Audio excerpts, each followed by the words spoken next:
ദേവ, അറിയുന്നുണ്ടോ ദേവ? നിങ്ങളുടെ പ്രാണസഖി ആപത്തില്ല ദേവ.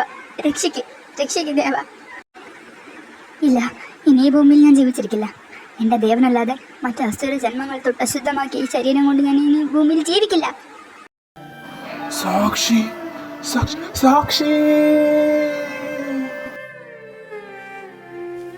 തിരുമേനി, ഇതിന്റെയൊക്കെ അർത്ഥം എന്താ? എനിക്കൊന്നും മനസ്സിലാവുന്നില്ല.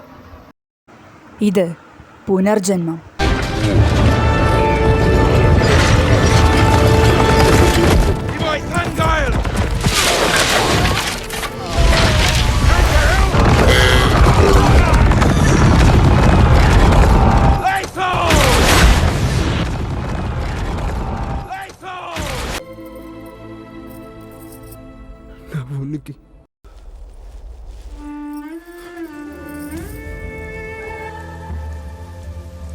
കുമാര, ഞാനൊരു കാര്യം ചോദിക്കട്ടെ?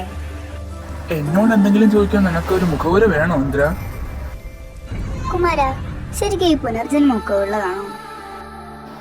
ഉള്ളതാണെങ്കിൽ അപ്പോ നമ്മളും മരിച്ചുപോയ പുനർജനിക്കോ? സ്നേഹിക്കുന്ന രണ്ട് ആത്മാക്കൾക്ക് ഒന്നാവാൻ സാധിച്ചില്ലെങ്കിൽ അവർ പുനർജനിക്കുക തന്നെ ചെയ്യും.